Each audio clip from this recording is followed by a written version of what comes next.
Bonjour à tous, bonsoir plutôt. Donc moi je suis Samuel Cohen, je suis le cofondateur d'une start-up très innovante que je vais vous présenter aujourd'hui qui s'appelle France Barter. Peut-être pour vous donner aussi un peu une idée de mon parcours, etc. Moi j'ai 35 ans, bientôt 36. J'ai fait un cursus de droit et à la fac de Nanterre, droit international. Et après, j'avais pas mal sur les bancs de la fac envie d'entreprendre. J'avais quelques idées, notamment une idée assez connexe à ce qu'on va voir. C'était de monter un site d'échange d'appartements entre particuliers. Donc, j'avais quelques amis aux États-Unis qui avaient des maisons, des villas, des appartements. Et je me disais, ce serait sympa que de temps en temps, quand on aille aux États-Unis, on puisse résider chez eux et en échange, eux viennent résider chez nous. Donc c'était déjà une idée de plateforme d'échange. J'étais sur les bancs de la fac et du coup en droit on apprend beaucoup de choses mais c'est très théorique. Donc j'ai fait un petit encartade, un petit pas de côté pour aller en école de commerce. Donc, je suis allé à une école de commerce à Rouen.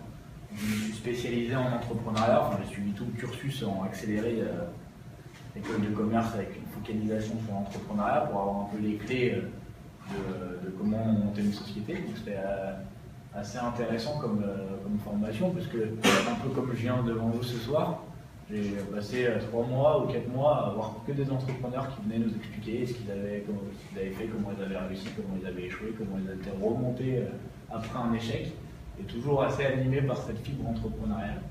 Donc ça m'a pas mal motivé, et ensuite je suis parti aux États-Unis où j'ai bossé pendant 3 ans et demi comme analyste risque pour la COFAS, qui est une boîte qui fait de l'assurance crédit.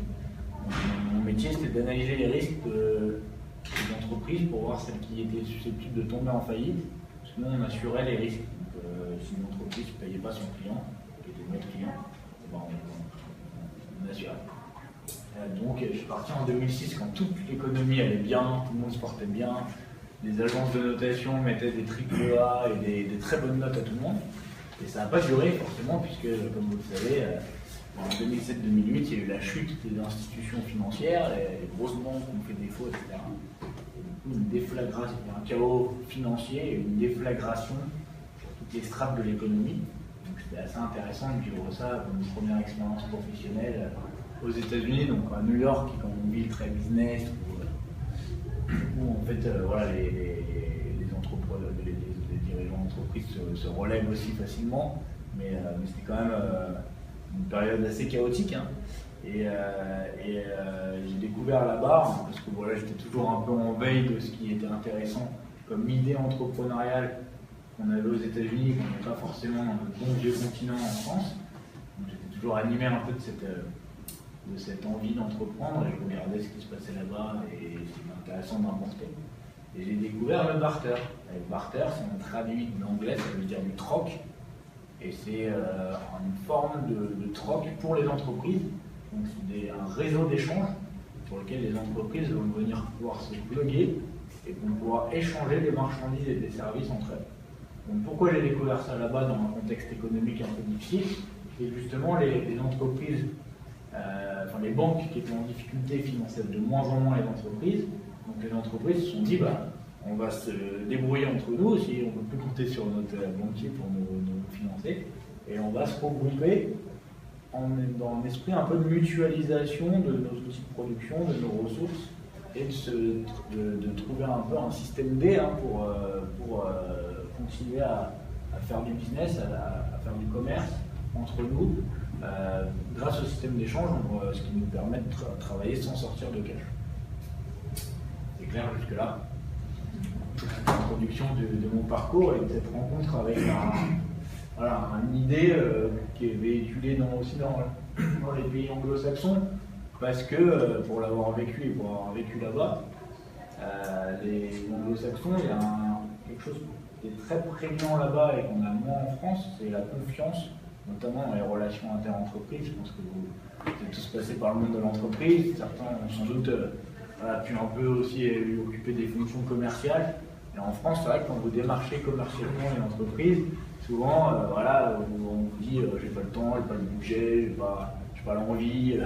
Et souvent, la confiance, c'est pas forcément acquise de base. Là où aux États-Unis, ce qui est assez intéressant, c'est que pour le coup, vous allez démarcher l'entreprise, voilà, ok, ça m'intéresse, pourquoi dérouler, quoi. Et même l'acte d'achat, le déclenchement de l'acte d'achat est souvent plus rapide parce qu'il y a une confiance acquise de base. C'est un truc très très bizarre, la confiance. Mais, et après, vous êtes plus jugé d'ailleurs dans l'exécution de la prestation. Est-ce que vous avez bien fait la prestation? Est-ce que vous avez bien livré la prestation? Mais l'acte d'achat est un peu facilité. Et du coup, voilà, j'ai découvert ce mode de commerce qui nécessite aussi pas mal d'une certaine confiance. C'est pour ça que ça marche bien dans les pays anglo-saxons et qu'il a dû falloir pas mal l'adapter au système, à la mentalité, à la comptabilité, à la fiscalité française. D'où l'histoire un peu de France Barter. Donc l'échange inter-entreprise, c'est quand je suis revenu des États-Unis, on a fait d'abord une étude de marché, parce que c'est un peu la base de toute démarche entrepreneuriale, c'est ce que j'avais appris sur les bancs d'école, c'est de définir un peu quel va être votre marché. Donc nous on s'est dit, il y a un marché qui est assez intéressant, c'est un marché très vaste et très éclaté, c'est le marché des TPE-PME. On a fait une étude de marché, donc j'ai pris l'annuaire des anciens de mon école, un annuaire comme ça de dirigeants. J'ai choisi tous les postes qui étaient dirigeants, plutôt décisionnaires dans l'entreprise. On a administré un questionnaire, on a eu 190 réponses de dirigeants d'entreprise qu'on interrogeait par rapport à un usage qu'ils ne connaissaient pas, puisque à 85%, 90%, ils nous ont dit non, nous on ne connaît pas, on ne sait pas ce que c'est l'échange inter-entreprise. On n'a jamais fait de troc, le barter, c'est un mot qui nous est totalement inconnu. Donc il y avait un gros travail de pédagogie à faire, parce qu'on était sur un marché qu'on appelle un marché d'horizon bleu, c'est-à-dire qu'il n'y a pas de concurrent. C'est un terme qui s'appelle la stratégie horizon bleu. Quand vous entreprenez, soit vous arrivez sur un marché du océan rouge où il y a déjà des acteurs en place, et vous mettez votre offre exactement au bon endroit pour aller prendre des parts de marché à droite, être plus compétitif, plus qualitatif ou plus innovant à gauche et construire votre business model sur ce marché qu'on appelle un océan rouge. Et nous, on était sur un océan bleu, c'est-à-dire pas de concurrence. Donc, un peu effrayant parce qu'on se dit, voilà, on avance avec moins de référentiels, moins de lui il fait ça et lui il fait ça, donc moi je vais faire ça et je vais avoir moins de métriques en fait, moins d'informations. Et il faut beaucoup de courage puisqu'il faut faire beaucoup de pédagogie, d'évangélisation sur un marché qui a créé en fait, avec une offre qui a créé. Et pour ça, dans le jargon des startups, parce que les startups ont créé tout un vocabulaire, un champ lexical qui leur est bien propre, on a un terme qui s'appelle les méthodes dites agiles. Les méthodes agiles, c'est ou lean management en anglais, c'est en fait de créer une offre en fonction de la demande. C'est de dire, je ne vais pas sortir l'artillerie lourde et réfléchir avec des tas d'équipes marketing, avec 3 agences de pub, etc. pour construire une offre et la mettre sur le marché. Parce que déjà, tout simplement, je n'ai pas les moyens de me payer une agence de pub et une stratégie marketing. Mais je vais plutôt partir sur un mode expérimental, je vais questionner, un peu comme je vous l'évoquais avec cette étude de marché, je vais questionner mes clients et itérer un maximum, essayer d'obtenir un maximum d'informations auprès de ces futurs clients, qui sont d'ailleurs pas clients, qui sont des prospects, etc., de manière à construire mon produit en fonction de leur attente. C'est ça ce qu'on appelle le lean management, méthode agile. C'est de dire je co-construis finalement mon produit par rapport à une attente que j'ai du client. Donc j'engage moins de frais, j'engage moins de dépenses marketing, je suis plutôt dans une dynamique agile, c'est pour ça qu'on dit agile. Et le web aide beaucoup à ça, puisque aujourd'hui avec le web, gratuitement vous pouvez faire un questionnaire Google de satisfaction, vous pouvez faire des sondages et les envoyer par email. C'est pour ça qu'on est très sollicité par email pour répondre à des sondages, mais moi je m'y prête puisque à l'époque quand j'ai commencé, j'ai envoyé beaucoup de mails pour avoir un maximum de réponses et pouvoir se dire tiens le troc ça parle aux gens parce que il y a ce côté un peu réseau commercial, donc ils vont pouvoir trouver des clients, ou à contrario, ils trouvent que ça a une connotation un peu négative le troc, c'est péjoratif. Si je troque, ça veut dire que mon entreprise ne marche pas, que j'arrive pas à vendre, donc je suis obligé de troquer. Donc on a eu plein d'informations comme ça qui nous sont revenues, on a pu packager notre offre un peu dans cette dynamique. Donc c'est un nouveau mode de commerce qui consiste pour les entreprises à acheter et vendre sans sortir de trésorerie grâce à une unité de compte, une sorte de monnaie qui s'appelle le barter. Et du coup, on va un peu parler du barter comme un outil de financement alternatif, puisque c'est bien ça dont il s'agit, la thématique de ce soir. Et à l'appui, il y a 3 grosses tendances. Alors, est-ce que vous êtes familier avec ces 3 termes? Qui a déjà entendu parler de l'économie collaborative? On va faire un petit rectangle levé. Et là, ça a l'air d'avoir un peu infusé. Qui a déjà entendu parler de la FinTech? FinTech, pas trop. Ok, ouais. Et des crypto-monnaies. Alors ça, c'est ok. Bon, bah, je vais vous expliquer rapidement ces 3 notions.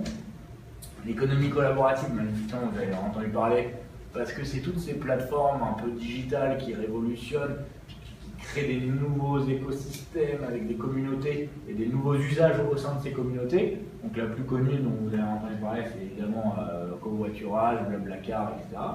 Où en gros, bah, j'ai un outil web qui me permet de fédérer une communauté, et de cette communauté, je vais créer un nouvel usage parce que monsieur machin prend sa voiture de Paris à Toulouse, et il va pouvoir partager sa voiture avec une communauté.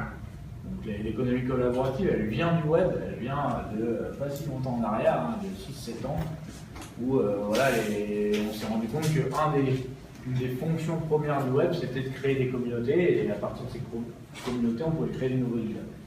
La FinTech, en revanche, c'est un peu plus récent, et je vais expliquer juste après. Et les crypto-monnaies, c'est carrément, c'est assez exploratoire encore, hein, là, en tout début. Il y a eu un truc qui a été lancé, qui s'appelle le Bitcoin, qui est voilà, une monnaie numérique qui s'affranchit des États, qui s'affranchit des banques, qui s'affranchit de pas mal de choses, hein, qui n'est pas forcément toujours légale.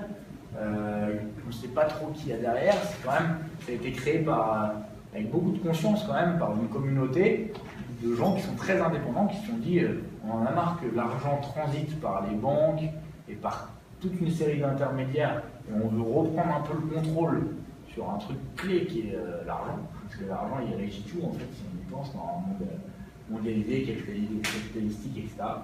Et donc ils ont créé le Bitcoin qui est une monnaie numérique. Il faut être déjà assez bon informaticien pour accéder au serveur. Et en fait, ce qui est assez intéressant à la démarche du Bitcoin, c'est que c'est aussi supporté par une communauté. Donc c'est une monnaie qui a comme marché un marché large et qui a comme protagoniste une communauté qui vont pas une personne qui est tiers de confiance. C'est plusieurs personnes qui créent des chaînons pour valider des transactions au sein de ce marché. Donc c'est assez intéressant, ça a fait pas mal réfléchir beaucoup de startups, et notamment les startups de la FinTech. Alors FinTech c'est quoi? C'est finance et technologie, c'est des startups qui innovent dans 2 métiers qui sont des métiers à la base de la finance. Donc c'est souvent les profils des dirigeants de FinTech, c'est souvent des profils voilà, qui ont travaillé dans la finance, ont des idées assez précises sur le business, etc. Et qui du coup créent des startups en s'appuyant aussi sur une denrée qui complète bien la notion de finance, c'est la donnée. Parce que les startups aujourd'hui elles sont très fortes pour acquérir et traiter de la donnée assez vite. Et ça va bien avec le métier de la finance. Donc les fintech, voilà, c'est un rapide mapping de toutes celles qui existent, elles arrivent avec des produits innovants dans la matière financière. Et ces produits, les 2 gros pôles, ils viennent entre guillemets un peu marcher sur les bancs des banques. Alors pour rassurez-vous, les banques elles ne vont pas se faire euvériser demain parce que c'est des banques, elles ne sont pas des colosses au pied d'argile, c'est plutôt des gros colosses au pied bien solides et bien ancrés. Néanmoins, les fintech interviennent sur 2 métiers bancaires. Il y a toutes celles-là, la prêt equity, prêt rémunéré, crowdfunding, ça vous connaissez sans doute un peu, c'est justement le financement participatif. Donc c'est des fintech qui proposent des nouvelles solutions de financement. Jusque là, le métier de financement, c'était un métier qui était réservé aux banques. C'est des banques qui disaient, voilà, venez me voir avec votre projet, je vous finance ou non, etc. Et le crowdfunding a quand même révolutionné un peu cet accès au financement en permettant à n'importe quelle société, via KissKissBankBank, via Ulule, via Babylone, de mettre en ligne son projet, de le soumettre à une communauté d'internautes et surtout, via ce côté un peu communautaire, sur la plateforme, d'être mis en contact avec vous, moi, etc., qui avons notre épargne dans une banque qui tourne voilà, un peu en ronflant et qui va pouvoir allouer son épargne à des projets. Parce que le projet fait du sens, parce que le projet m'intéresse, parce que je suis fan de panneaux photovoltaïques et je me suis intéressé au sujet en cours, c'était mon sujet de mémoire. Et là, je peux placer mes 1000 euros dans un projet photovoltaïque. Je peux même discuter avec le dirigeant qui a fait cette société pour savoir comment il voit les choses, comment il voit l'évolution. Donc c'est un côté vraiment de positionner son financement, son épargne dans des projets en direct. Donc ça, c'est une vraie révolution et c'était assez intéressant à vivre. C'est vraiment en train de se développer. Ça a été réglementé aussi beaucoup. Et puis ça permet aux entreprises de trouver de l'intérêt, puisque au-delà du financement classique, il y a un aspect aussi de communication pour l'entreprise, de se faire connaître quand elle passe via ces plateformes. Il y a un autre gros pan du métier de la finance qui est pris d'assaut, si j'ose dire, par les fintechs, c'est les paiements. Donc là, vous voyez plein de startups, et il y en a beaucoup plus, hein, c'est une vieille cartographie, qui agissent dans les paiements. Donc la plus connue, que vous avez déjà dû utiliser, c'est Litchi. Cagnotte en ligne, super, un anniversaire ou un événement sympa, et quelqu'un fait un Litchi pour avoir des... Là où avant, ça se gérait avec des enveloppes et tout. Donc là, ça... Voilà, et c'est vrai que de plus en plus, il y a des applis comme Lydia, où c'est du paiement de mobile à mobile, etc. Donc là, typiquement, c'est des fintechs qui interviennent sur un domaine qui était jusque-là réservé aux banques, à savoir, vous avez le distributeur, vous voyez ces gros distributeurs qu'on voit encore, qui sont des produits un peu finalement archaïques, mais dans lesquels vous récupérez votre cash, et c'est en train d'être un peu révolutionné par ces startups fintech. Donc voilà, après il y a des startups qui permettent de gérer vos finances perso, des startups qui permettent d'évaluer des risques qu'on va travailler avec une société. Et justement, il y a tout le B2B. Et B2B, donc il y a des startups dont fait partie France Barter, qui interviennent sur des domaines un peu nouveaux de financement et de paiement pour les entreprises, avec des outils pour les entreprises. Par exemple, une qui est connue, c'est FinExCap, qui en fait permet quand vous êtes une entreprise, vous vendez à plein de clients et vous avez besoin de cash immédiatement. Et jusque-là, vous deviez aller voir une banque et lui demander ce qu'on appelle un produit d'affacturage, c'est-à-dire que la banque vous avance le cash et s'occupe de se faire payer auprès de tous vos clients. Donc ça s'appelle l'affacturage, c'était un produit purement bancaire. Il montrait pas de blanche, bien s'entendre avec son banquier, il sélectionnait drastiquement les créances qui étaient prêts à prendre dans le portefeuille. Et FinExCap a complètement libéré un peu ce modèle pour en faire un produit vraiment one shot. Vous avez un client qui vous doit 10 000 euros, vous allez sur le site FinExCap, vous mettez votre SIRET, vous mettez son SIRET à lui, vous envoyez une copie de la facture et dans les 48 heures, ils vous répondent s'ils sont prêts à vous avancer ces 10 000 euros. Ils ne vous avancent pas 10 000 euros et pendant leur com, 9 500 euros. Et voilà. Donc ça, c'est l'affacturage, c'est un produit bancaire très typique et ils sont en train de le démocratiser en mode startup, un peu on-demand avec cette culture. Donc voilà un peu pour la cartographie des fintechs. Maintenant, on va se focaliser sur celle qui est la plus intéressante, évidemment. C'est sur France Barter. Alors, qu'est-ce que c'est? Alors oui, peut-être un point. L'ensemble de ces fintechs ont aussi des gros besoins un peu de régulation, parce qu'on arrive sur des secteurs nouveaux, où on traite de la data, où on traite des données financières. Donc il ne faut pas faire n'importe quoi. C'est un secteur, surtout qu'on est dans un pays où les banques ont un grand statut, etc. Et elles-mêmes, elles ont un lobby bancaire, hein, clairement, et on a peur des nôtres, qui fait qu'ils vont un peu protéger leurs intérêts et se dire qu'il ne faut pas faire n'importe quoi dès qu'on touche au domaine financier, ou au domaine du paiement, ou au domaine du financier. Donc il y a un gros enjeu de régulation. En France, il y a 2 organismes de régulation, c'est l'ACPR et l'AMF, l'Autorité des marchés financiers. Du coup, ils ont ouvert récemment, sous l'impulsion de cette émergence de FinTech, un bureau pour réguler les FinTech, dire oui, ça va, oui, non.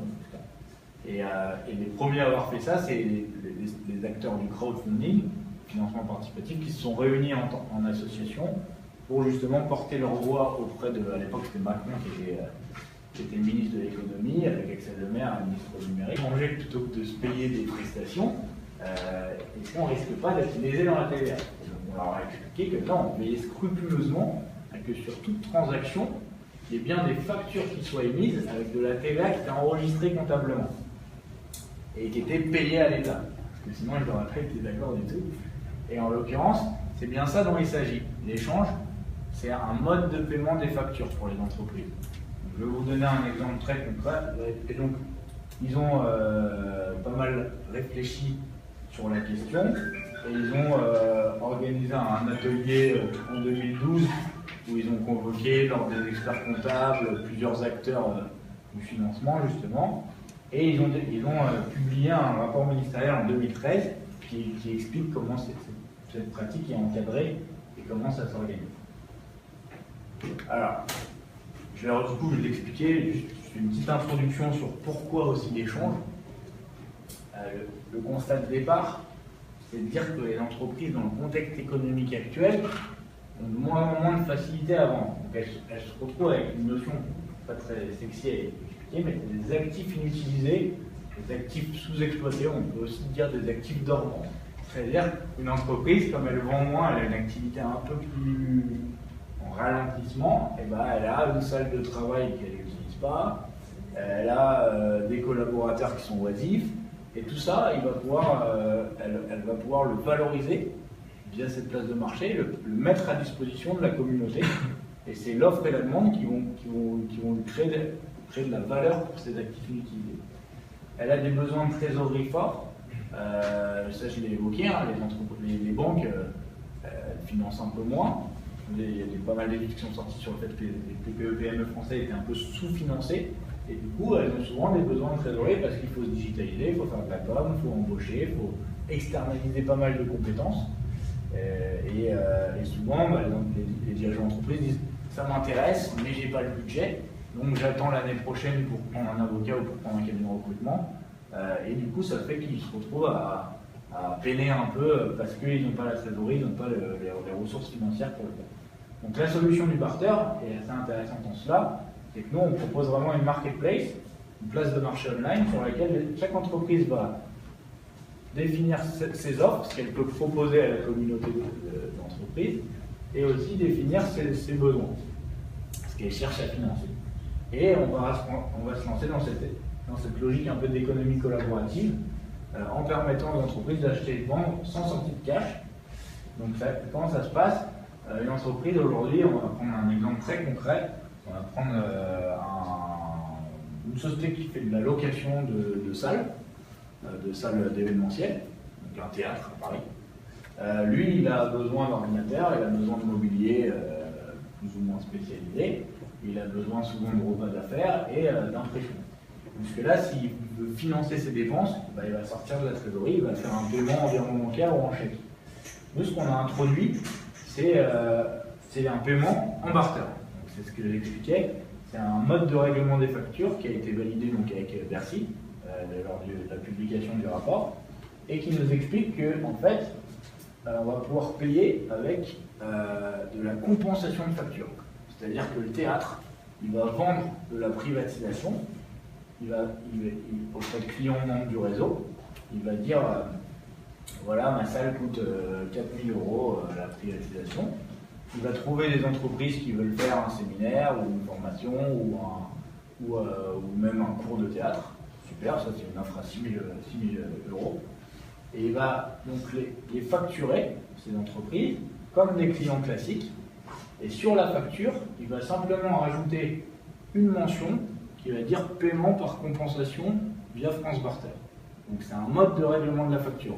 Au lieu que ces trois factures qu'il a fait, qui correspondent à 3 prestations auprès des clients, soient payées en virement bancaire ou en chèque, en numéraire, ils vont lui être payés en barter, parce qu'elles vont se compenser par rapport à des factures d'achat.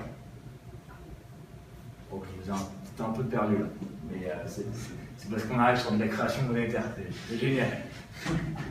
En fait, justement, le barter, c'est pas une monnaie, c'est une façon de payer et du coup de comptabiliser une facture. En gros, pourquoi on a introduit aussi cette notion de barter euro, on appelle ça le barter euro, et cette unité d'échange, c'est pour ne pas être sur une dynamique de troc bilatéral. C'est pas je suis expert comptable, j'ai besoin d'un site web, je me mets en relation avec une agence web qui elle a besoin d'expertise comptable, et là on échange one-to-one. Ça c'est bien, mais c'est limité, parce qu'il faut trouver deux entreprises qui aient des besoins concomitants au même moment, au même endroit. Et du coup, nous, on a introduit cette notion de barter euro, de manière à ce que l'expert comptable il puisse vendre à la société qui fait du coaching sportif qui a besoin d'expertise comptable, à la société de nettoyage et à la société qui fait de la location de salle de théâtre. Indifféremment de ce qu'elles ont à proposer en contrepartie, il leur fait des ventes, il les facture. C'est vraiment là-dessus, voilà. Il est là, l'expert comptable, il facture 10 000 € de prestations à l'entreprise A, il est crédité de 10 000 barters, et avec ces 10 000 barters, il va pouvoir aller voir la société de mobilier, et il va lui acheter du mobilier, il va recevoir une facture de 3 000 € qu'il ne va pas payer, mais qui va être débité de son compte barter. En gros, chaque entreprise a un compte barter qui au début est égal à 0, elle a fait ni achat ni vente, et il va pouvoir commencer soit par des ventes, soit même commencer par des achats et s'endetter en barter si après elle a cette capacité à faire des ventes pour compenser comptablement ses achats.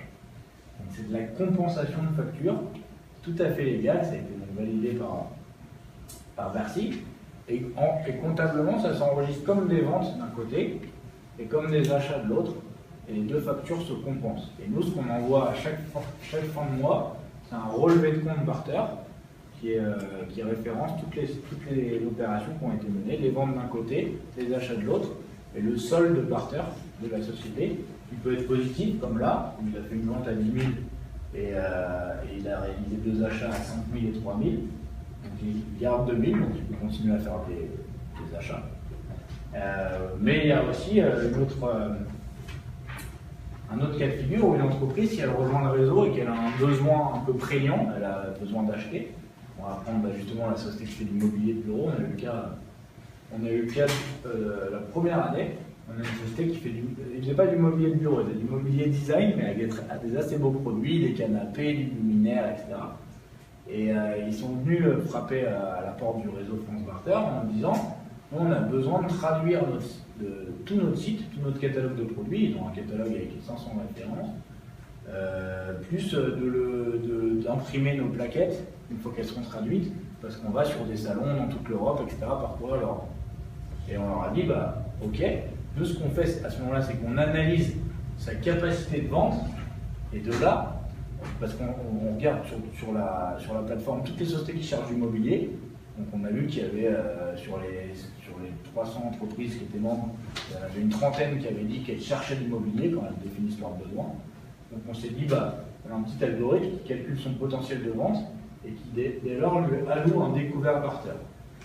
Comme il peut vendre, a priori sans trop de difficultés, pour 10 000 € de produits, il peut aller jusqu'à moins 10 000 barter. C'est-à-dire que dès son jour 1 d'inscription, il peut commencer par un achat. Donc il a acheté pour 5 000 € de traduction et 5 000 € d'impression. Il s'est retrouvé à moins 10 000 barter, mais on savait qu'assez rapidement, on a des clients pour lui, puisqu'il y a des entreprises qui nous ont mis qui étaient intéressées par l'immobilier. Donc il peut compenser ses achats en faisant des ventes assez rapidement.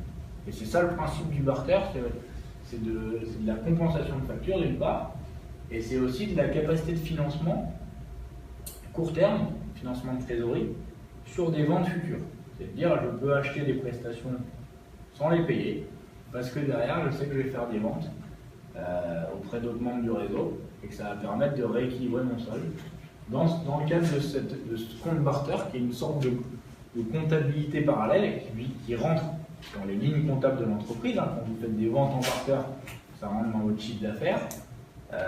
Et quand vous achetez des prestations en barter, ça rentre dans votre compte fournisseur. Si vous achetez du mobilier, justement, ça s'amortit dans le temps, c'est bien dans votre bilan dans votre compte de résultat, et on retrouve bien au bilan aussi votre solde barter. Et du coup, voilà, ce qui est assez intéressant et efficace, c'est que ça vous permet de lâcher les prestations sans sortir de cash. Et donc ça, c'est ça qui était assez intéressant de prendre dans la culture anglo-saxonne et d'importer en France. C'est que une fois qu'on encadre ça avec de la confiance, je le disais, la confiance c'est assez clé, ça permet aux entreprises de sortir d'une forme d'immobilisme. Ces fameuses entreprises françaises qui disent « Ah ouais, mais j'attends les jours meilleurs pour déclencher des achats parce que j'irai mieux dans 6 mois, dans 1 an, etc. » Je ne vont jamais mieux, parce que nous, en France, on est un peu dans cette sinistrose permanente, dans ce pessimisme ambiant. Mais en réalité, là, du coup, on leur apporte vraiment une petite bouffée d'oxygène en disant bah, nous, on te fait confiance, tu peux faire des achats parce qu'on estime, alors oui ou non, parce que comme vous voyez, il y a des paliers, mais on estime que votre offre est suffisamment intéressante sur le réseau pour vous permettre de faire des ventes et on va vous aider même à faire ces ventes.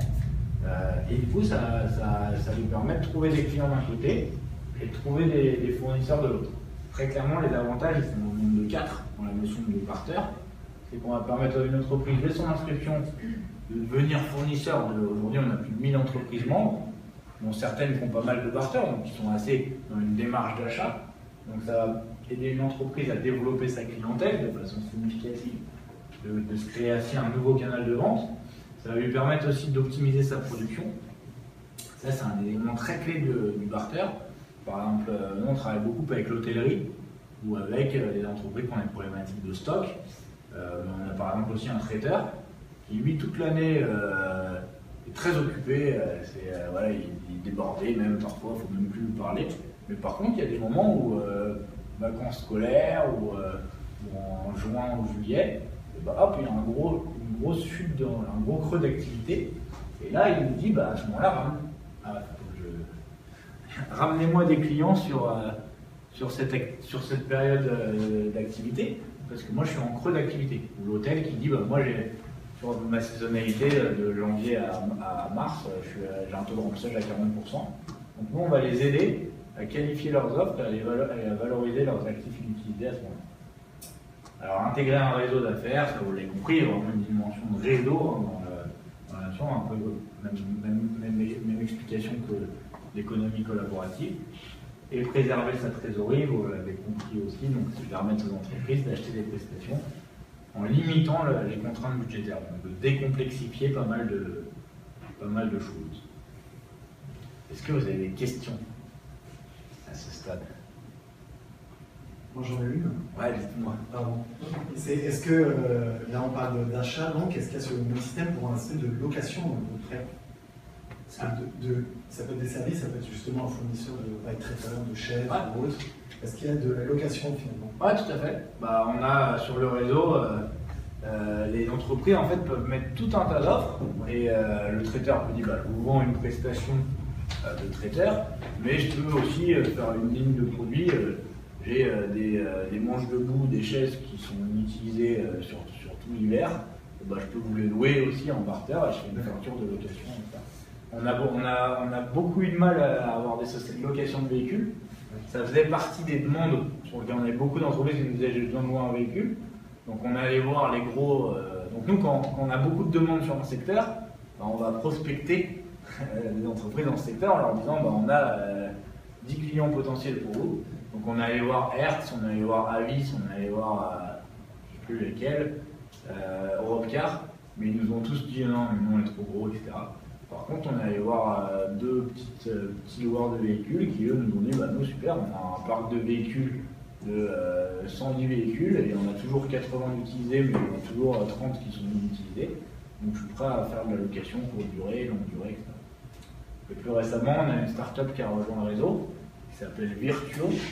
Ils ont des véhicules plutôt luxe, des Audi, des Mercedes dans des parkings assez bien placés dans Paris. Vous pouvez réserver les véhicules sans passer par un bureau, etc., juste avec votre smartphone, et vous ouvrez le véhicule et vous partez avec.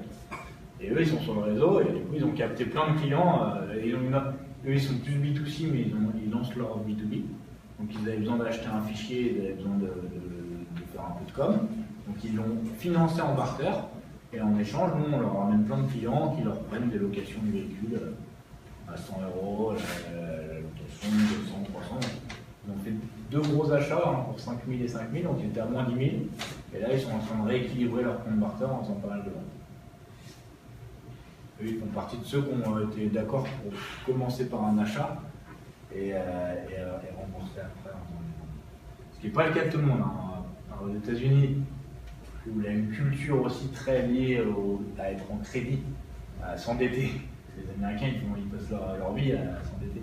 Donc ils utilisent le barter vraiment comme ils achètent, ils disent bon, on vendra quand je pourrai. En France, quand on a lancé, au début, c'était beaucoup je vous fais confiance, je viens sur votre réseau, vous m'avez l'air sympathique, l'offre est bien brandée, mais montrez-moi que ça fonctionne en déjà me permettant de faire des ventes. Je commence par des ventes, comme ça j'aurai des barters, une approche beaucoup plus conservatrice, et ensuite je verrai comment je les utilise. Et du coup, c'est vrai que quand on a eu que des entreprises comme ça, si tout le monde veut vendre mais personne ne veut acheter, c'est un peu problématique. Donc on a dû vraiment pousser les entreprises, aider les entreprises à réaliser les premiers achats. Il y a peut-être une autre question? Non? Ouais. C'est une question, mais en fait, la première, c'est plus ou moins répondre tout seul. Du coup, la deuxième question, c'est pour les indépendants, par exemple, des freelances, par exemple, un freelance dev, est-ce que c'est intéressant pour lui? Il y en a sur votre... Ouais, on a vraiment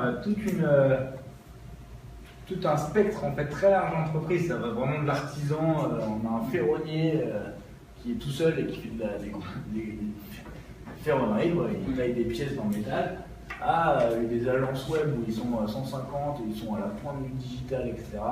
À un théâtre, voilà. Donc oui, on accueille avec grand plaisir des indépendants. Par exemple, on a des graphistes indépendants et qui sont d'ailleurs sur une offre sur laquelle on a beaucoup de demandes. Par contre, c'est vrai que les indépendants, souvent, ils ont peu de besoins. Par définition, ils travaillent de chez eux, ils font parfois eux-mêmes leur compta. Mais par exemple, pour prendre le cas d'une graphiste, elle a fait. Elle, c'était assez intéressant parce qu'elle est venue sur le réseau, elle a fait pas mal de ventes de graphisme et avec ses barters, elle a acheté en fait une vidéo pour un de ses clients. Parce qu'il y a un client qui lui demandait une vidéo, elle avait genre 4000 barters. Et elle a acheté une vidéo auprès d'un membre du réseau qui lui a fait une vente en barter de 4000 barters. Donc elle a pu utiliser ses barters pour acheter cette vidéo et elle l'a refacturée au client qui était hors du réseau barter. Donc elle a recaché. C'est ce qu'on appelle dans le jargon de l'achat-revente. Mais elle était assez contente. Et après, elle a du coup re-acheté derrière de l'impression. Elle avait fait des logos et un design de plaquettes pour une entreprise du réseau. Et l'entreprise lui a dit ouais, moi j'aimerais bien vous l'imprimer. Donc elle a acheté avec ses barters de l'impression et elle l'a refacturé à son client. C'est tout à fait comme ça. Voilà. Alors il y a une autre question qui doit être. Je l'anticipe peut-être. Comment on gagne notre vie? J'ai l'habitude de cette question. C'est pour ça que je vous mets un petit dernier slide de suspense.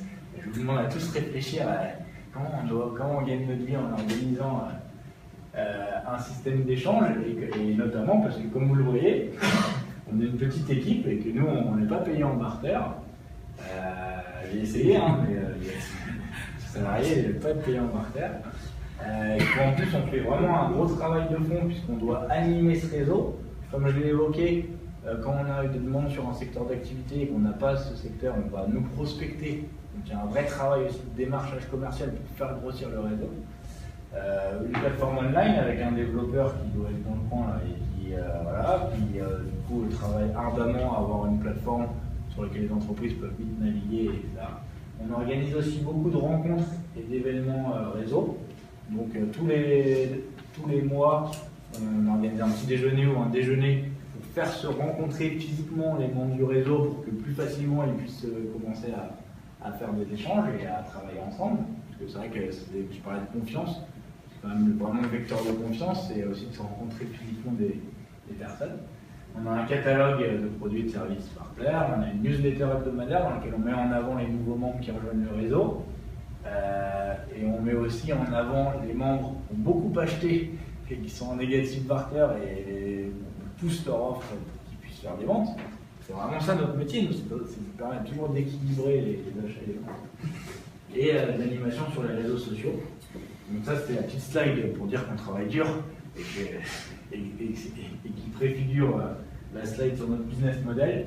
Il y a peut-être une slide préalable où on explique qu'on est donc, sur des secteurs très diversifiés. Mais concernant notre business model, voilà, on y est. Je vais passer quelques slides. Donc nous, on a des frais d'adhésion sur le réseau qui sont 235 € par an pour les entreprises. C'est extrêmement abordable de manière à avoir ce qu'on appelle une masse critique, c'est-à-dire beaucoup d'entreprises membres, de manière aussi à ne pas brider l'inscription d'un indépendant qui, lui, veut rejoindre le réseau. Et après, on prend des commissions sur transaction, 5% sur les achats, 5% sur les ventes. Comme on l'a dit, hein, mais je remets un peu l'emphase là-dessus, le barter, c'est de la compensation de factures. Il y a bien des factures qui sont générées entre toutes les entreprises quand elles font des transactions. Et nous, on prend 5% de la facture. On fait une commission en fait, d'apport d'affaires côté vendeur et une commission sur achat côté acheteur. On prend 5% et 5%.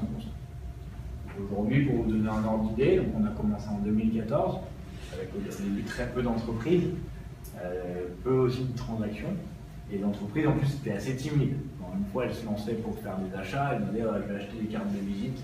On a pour 200 €, donc si vous faites le calcul de commission 5 et 5 sur 200 €. C'est un peu ardu au début. Et puis là, on est plutôt sur une transaction moyenne qui est autour de 2000 €. Donc, ce qui s'échange beaucoup. J'ai pris quelques exemples. Donc on a l'Apollo Sporting Club, qui est un club qui fait de la boxe, mais du coaching sportif aussi. Et donc eux, ils sont inscrits début 2016, on leur a trouvé trois clients sur le réseau. Et avec leur barter, ils ont acheté l'immobilier. Ils ont acheté aussi,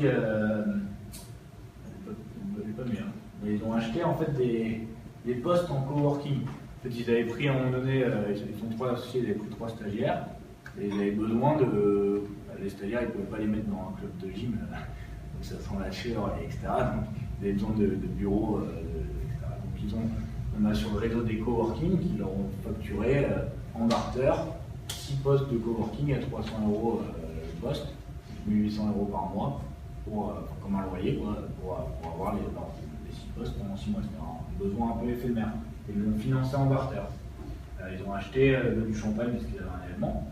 On a une société qui s'appelle Multigroup. Vous voyez, il y a beaucoup de barter pour la simple et bonne raison qu'il fait du mobilier de restauration et que ça plaît à toutes les gens. On a beaucoup sur le réseau des traiteurs et des restaurants et des hôtels. Donc eux, les traiteurs, les restaurants et les hôtels sont très sollicités. Tout le monde a besoin de traiteurs. Toute entreprise a besoin de traiteurs à minima 3-4 fois par an pour des events. Donc les traiteurs, ils ont beaucoup de barter. Au début, ils utilisaient leur barter pour des besoins non stratégiques, acheter un site web, acheter un peu d'impression, etc. Et de plus en plus, ils sont allés sur des choses stratégiques. Donc les traiteurs, ils achètent du vin, de la matière première, là, ils achètent du foie gras pour la fin d'année, du caviar, même on a une société qui fait du caviar sur le réseau. Et ils achètent du mobilier de restauration. Ils nous ont dit, nous on veut des frigos, des planches à découper, etc. Donc on a affilié Multigroup qui s'est mis à faire beaucoup de ventes à des traiteurs. Et avec leur barter, ils ont réalisé des achats, ils ont acheté une prestation de photographie. Ils ont refait toutes les photos de tout leur catalogue de produits, qui est un vieux catalogue de produits. Du conseil à l'export, de la traduction également. Et en dessous, vous avez l'exemple d'un hôtel, Hôtel Baldi, qui est dans le 15e à Paris, et qui du coup capte beaucoup de clients, et lui il a toujours un peu de disponibilité. Donc on lui a ramené pas mal de clients avec ses barters, il a acheté du matériel d'isolation, du câblage Wi-Fi et de la décoration florale. Donc ça vous donne un peu des exemples, c'est vraiment très diversifié. Chaque entreprise, quand elle s'inscrit, elle a son compte barter, mais on fait un travail scrupuleux avec elle de renseigner ses offres et ses besoins. Ça c'est de la data qu'on agrège, et c'est de ça qu'on se nourrit en fait. Finalement, plus on a de data sur les entreprises, plus on est efficient dans notre travail de mise en relation, et plus on peut aussi allouer un découvert barter. Parce qu'on sait que coaching sportif, on a sur les 1000 entreprises membres, on a 20 qui sont intéressés par du coaching sportif.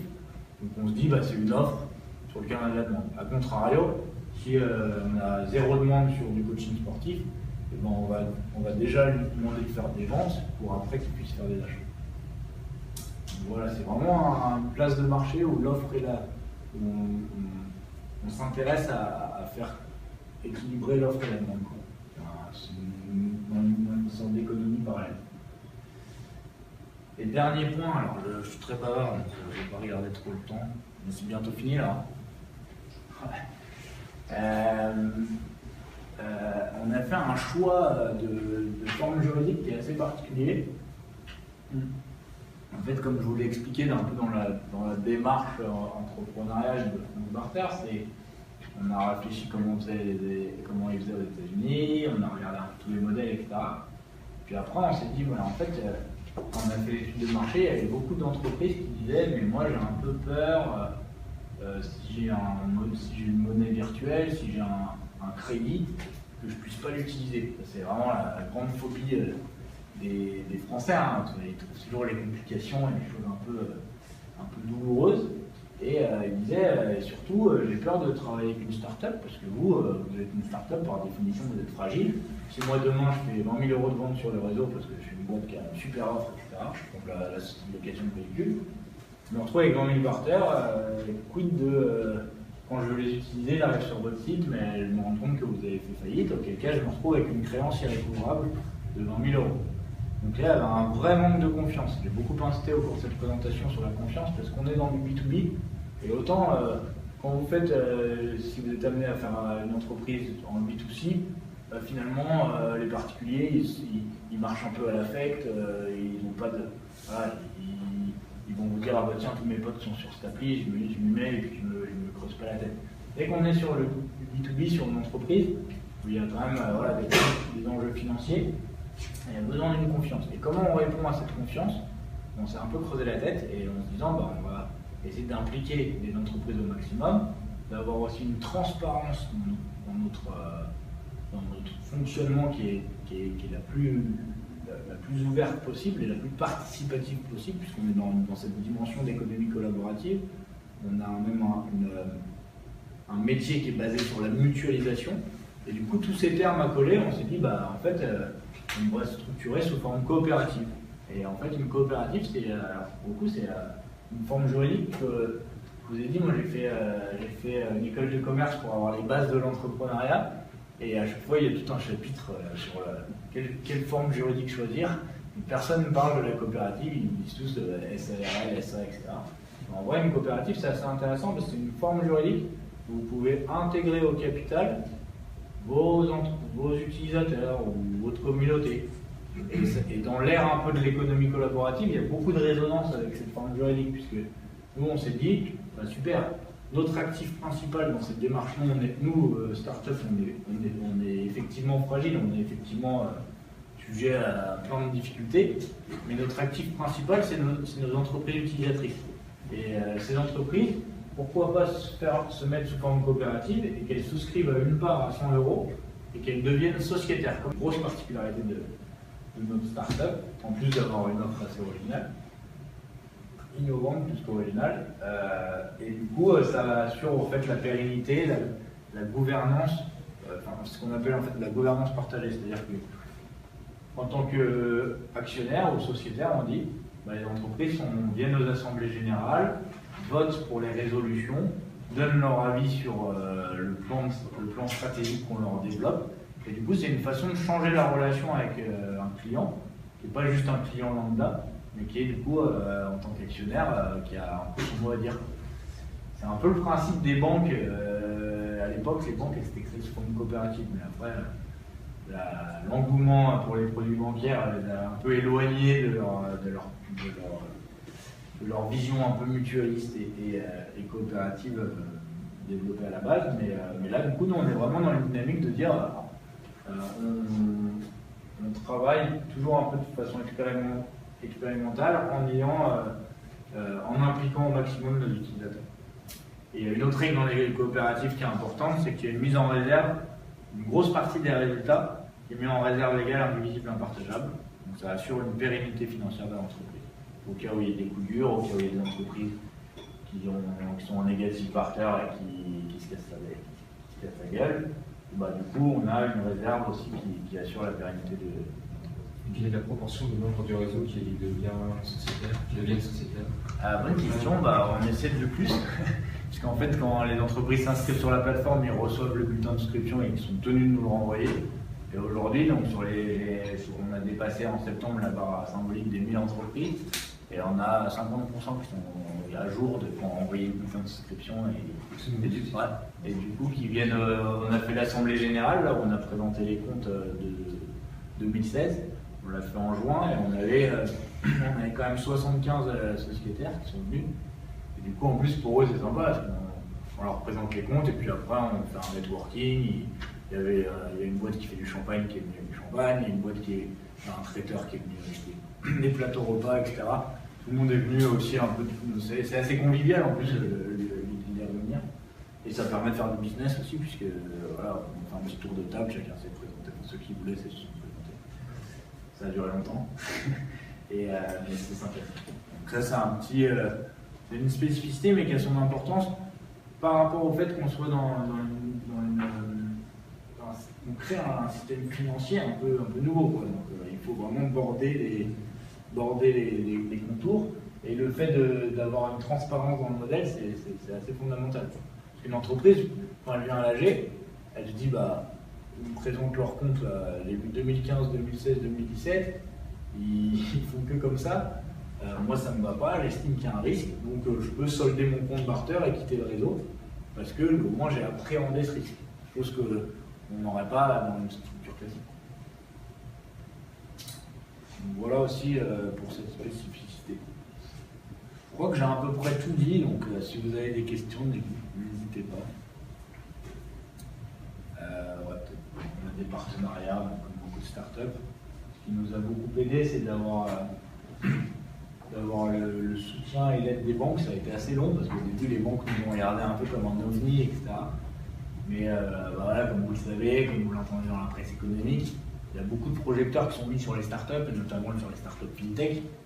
Donc les banques, après nous avoir un peu reniflé pour voir comment on travaillait, etc., le fait qu'on soit en coopérative, ça doit l'avoir un peu aidé. Et du coup, se sont intéressés à nous. Donc aujourd'hui, elles ont validé le modèle, elles sont rentrées au capital, le crédit coopératif et la caisse d'épargne, en l'occurrence, sont rentrées au capital. Et donc ça nous a déjà donné un bon coup de légitimité et puis un peu d'argent pour se développer. Aujourd'hui, j'avais mis sur le slide, on est une dizaine, 3 à Paris, 3 à Lyon, qui sont nos bureaux historiques. Et ensuite, on a des partenaires en région. Donc, c'est des entrepreneurs qui, du coup, ont pris une licence France Barter pour développer dans leur région, dans leur ville. Donc, il y en a un à Rennes, un en Guadeloupe et un à Albertville. Du coup, ils développent des écosystèmes locaux sous la bannière France Barter. C'est 5,7 millions de volume de transactions depuis 2014, 3 ans. Donc 1 800 € la transaction moyenne en 2016. Donc là, on est passé un peu au-dessus en 2017. Et du coup, ça se passe bien, ça se développe. C'est une croissance que je qualifie souvent d'organique. Les startups, souvent, c'est des croissances, des courbes de décollage assez dingues, mais qui peut, avec une prise de risque maximale, qui fait que ça peut retomber aussi comme un soufflet.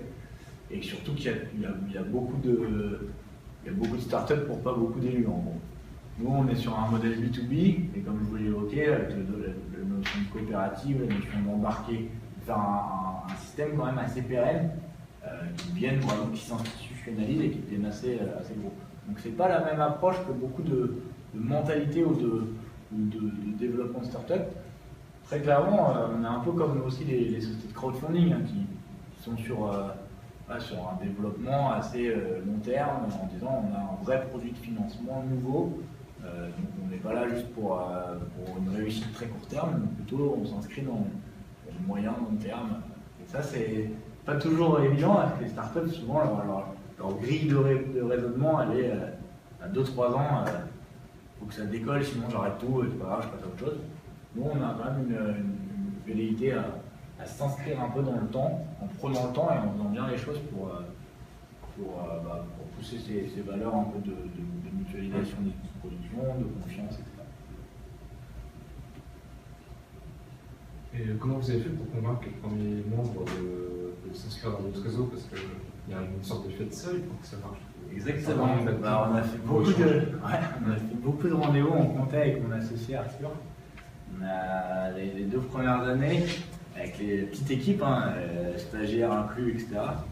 On a fait plus de 3000 rendez-vous en one-to-one avec des dirigeants. En plus, c'est plutôt des dirigeants parce que souvent, quand on a des personnes qui ne sont pas décisionnaires, ils vont, parfois on est allé voir des directeurs achats et ils nous ont dit ah ça nous intéresse, mais ils n'avaient aucune idée sur ce qu'ils pouvaient vendre. Ils maîtrisent la partie j'achète et ils maîtrisent pas la partie vente. Donc, on est beaucoup allé faire des rendez-vous en physique chez les dirigeants, beaucoup de relances, beaucoup à pousser notre offre, quoi.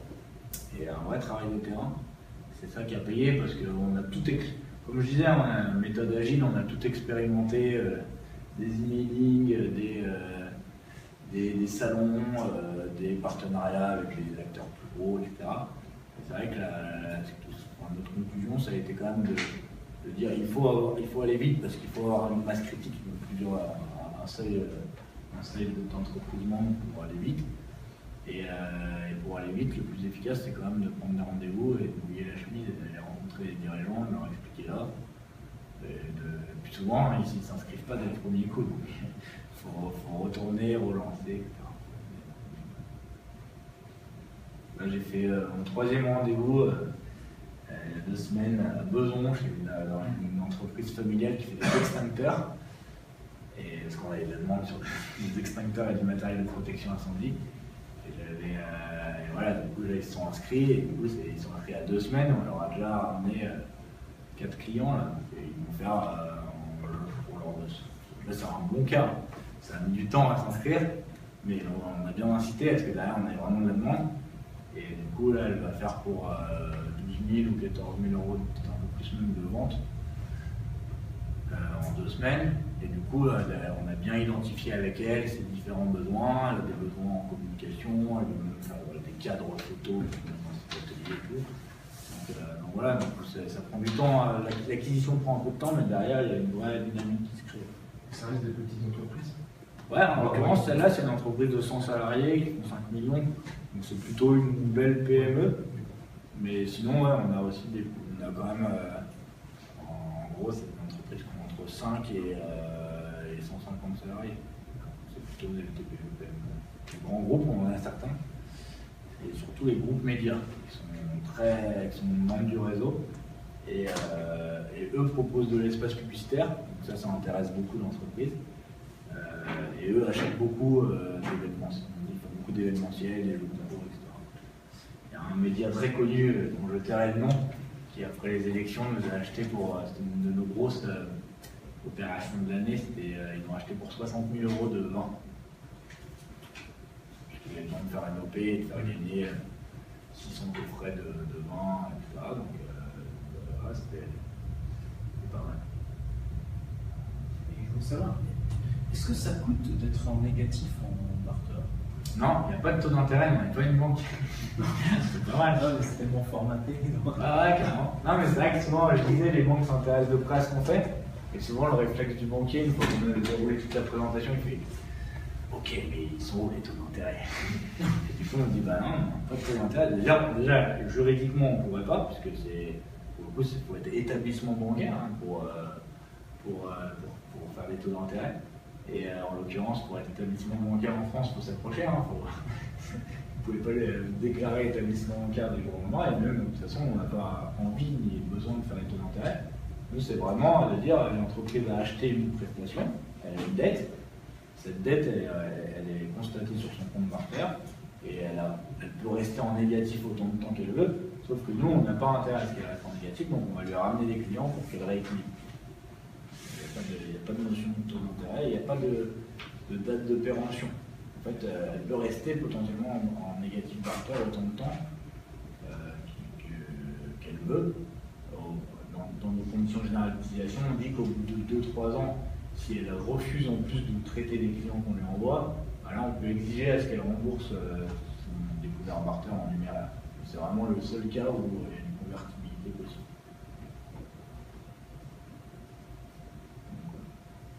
Pas de taux d'intérêt, on n'est pas une banque. Mais on fait un métier un peu de financement. Vous avez élaboré des algorithmes pour matcher les besoins et automatiquement pour limiter le travail humain. Ouais, déjà, on a toute une nomenclature de secteurs, et c'est dans cette nomenclature que les entreprises taguent un peu leurs offres, et aussi taguent sur la même nomenclature que les entreprises taguent leurs besoins. Donc après, on a effectivement un algorithme qui match tout ça et qui fait que si on sait qu'on est sur un secteur sur lequel on a beaucoup de demandes, et on peut pousser les offres des entreprises, c'est un peu automatisé. Mais il y a quand même une grosse partie encore de traitement humain, ne serait-ce que comme ça, parce qu'on est sur un service innovant, et voilà, faut accompagner les entreprises dans les premières mises en relation, etc. Mais après, une fois qu'elles ont fait leur premier achat ou leur première vente, elles deviennent assez autonomes. Elles vont sur la plateforme, elles cherchent elles-mêmes leurs prestataires, etc. Et du coup, quand elles cherchent, on met en avant les prestataires qui correspondent aux besoins qu'elles ont identifiés. Donc voilà, ça fonctionne pas mal. Et on agrège aussi, un peu plus dans le détail, les états financiers des entreprises. En fait, on a un partenaire qui s'appelle Credit Safe. Et eux, c'est mon ancien métier en fait. Eux, ils font de la notation d'entreprise. Ils notent la santé financière des entreprises. Nous, clairement, on n'aurait pas le temps d'aller récupérer les états financiers auprès des 1000 entreprises du réseau. Et je fais des journées assez longues. Donc, en plus, je les épluche le soir pour savoir qui va bien, qui va pas bien. Donc, eux, c'est leur métier. Et eux, on est interfacé avec eux. Ce qui fait que toutes les entreprises qui sont en négatif barter, qui ont acheté et qui ont un solde barter en négatif, on leur balance un flux qui les met sur leur watchlist. Et eux, s'ils ont des informations comme quoi ces entreprises ont des retards de paiement, elles ont des difficultés, ils nous renvoient l'information en temps réel. Donc nous, on peut, du coup, c'est pas infaillible, mais on peut avoir l'information, tiens, dans telle société, elle va pas très bien, elle paye plus ses fournisseurs, etc. Donc on l'appelle. Moi, je dis, bon, vous êtes à moins 3000 barter ou moins 10 000 barter, est-ce que vous pouvez pas faire des ventes, histoire qu'on évite de se retrouver avec un impayé. Donc ça rentre un peu dans nos algorithmes aussi de matching.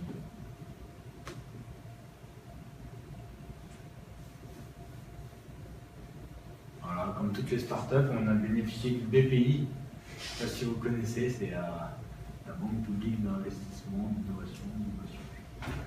Et du coup, l'année dernière, on a fait une petite levée de fonds en crowdfunding de 200 000 € et on a bénéficié de 200 000 € de la BPI aussi. Ça, c'était quand même plutôt pas mal. Très clairement, c'est aussi parce qu'on est sur un service innovant, tout le monde n'est pas éligible à la BPI. Et parce qu'on a on a montré qu'on avait un vrai programme de R&D pour justement la partie algorithme, qu'on avait un développeur qui coûtait bien cher. Et que du coup, on avait aussi montré quand même qu'on était en capacité, nous, de trouver des fonds, puisqu'on a fait cette levée de fonds de 200 000 €. Et si on n'avait pas eu ça, ça aurait été plus dur aussi d'actionner le BPI. Excusez-moi, comment ça se valorise une coopérative? Ça ne se valorise pas du coup, c'est un peu particulier. Et pour faire lever de fonds, combien il y a en contrepartie? C'est une très bonne question, c'est de l'obligataire du coup. En fait, une coopérative, elle appartient pas à des actionnaires, c'est le principe, elle appartient à ses utilisateurs, ses sociétaires. Donc, à l'instar de toutes les startups qui justement lèvent beaucoup de fonds en valorisant et en disant vous rentrez, je fais rentrer un fonds, il met 1 million sur la table et je vous donne 20% de mon capital, donc on ne peut pas du tout faire ça, puisque nous, le principe de la coopérative, c'est que c'est assez hermétique. Donc la façon de se financer, c'est de faire de l'obligataire. On a émis ce qu'on appelle les titres participatifs, qui sont des titres sur 7 ans, et qui on rémunère nos investisseurs par des taux d'intérêt annuels qui sont entre 4 et 7%. Et on a trouvé 120 investisseurs. C'était sur une plateforme de crowdfunding qui s'appelle WeSeed. C'était une sacrée étape. On a mis notre projet en ligne, tout le monde a réagi, c'est nul. Ah si, c'est pas mal en fait. Voilà, et du coup, on a eu 120 investisseurs, donc on a mis des tout petits tickets. Enfin, certains des minus tickets, genre 100 €, ce qui n'a pas beaucoup d'intérêt. Mettre 100 € sur 7 ans avec 4% de taux d'intérêt, mais juste par soutien ou par. C'est plus un don quoi. Puis on a mis des tickets plus importants, 5 000, 10 000, 20 000. Et du coup, on est arrivé à 200 000 €. Et c'est une sacrée expérience, hein, parce que c'est dans votre business plan, c'est un peu votre chasse gardée et tout, et là vous le mettez en pâturage à toute une communauté, et en fait c'est assez efficace aussi, parce que vous apprenez beaucoup de comment les gens perçoivent. Et puis ça a été du coup long, mais ça a duré 6 mois quand même. Parce qu'il fallait justement expliquer que c'était pas du capital, que c'était de l'obligataire, que c'était encadré de l'intérêt. Donc voilà. C'est ce que j'ai toujours pas compris, vos 5% de commission, vous les valorisez comment ensuite pour que ça redevienne de l'euro? Nous, c'est des factures séparées qui sont en euros. La maison n'accepte pas de barter. Et, du coup, nous, c'est vraiment. Il y a un avocat qui fait une vente à 4 000 € à une agence web. Il fait une facture de 4 000 € TTC, on va dire. Et nous, on prend 5% côté 200 € côté avocat. On fait une facture de 200 € en numéraire. D'accord. Et 200 € côté agence web. Donc l'agence web, elle est quand même contente parce que, en l'occurrence, les entreprises ne se plaignent pas du tout de notre montant de commission. Et l'agence web est en général contente parce qu'elle, au lieu de sortir 4 000 €, elle sort 200 €. C'est convient bien et après on fait un travail pour trouver des clients.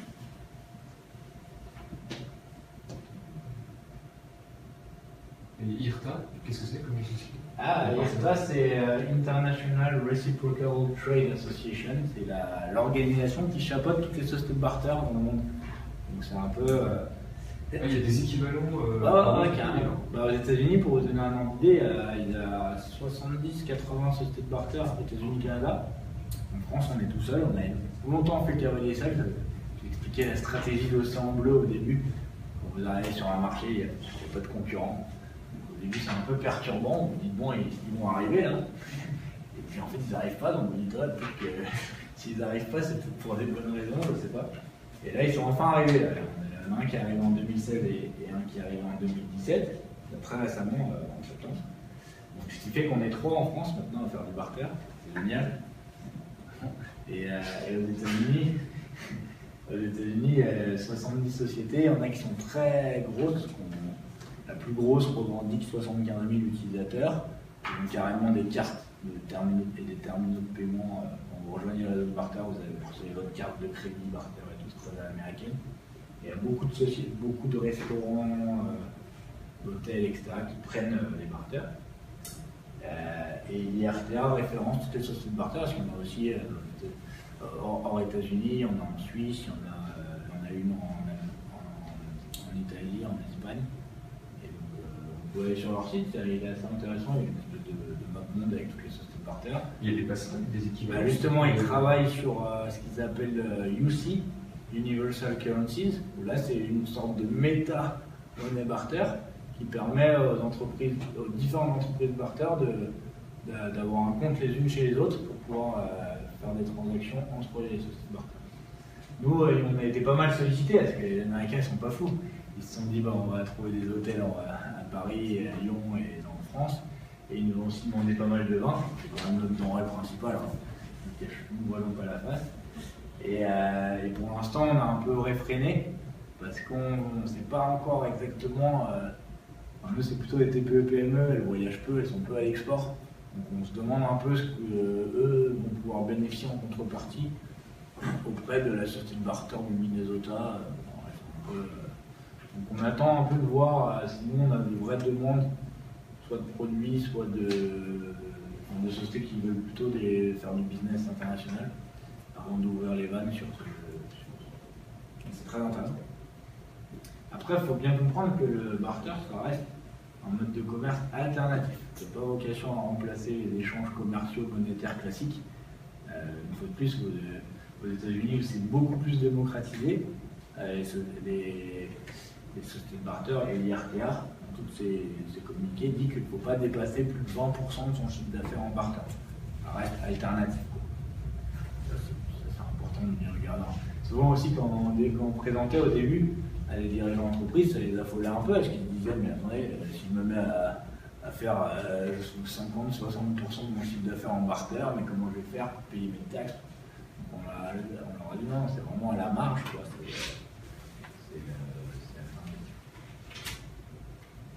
Au même titre que le crowdfunding, si on doit faire un lien, ça peut aider une entreprise à trouver du financement à court terme, mais qui va être complémentaire au financement bancaire classique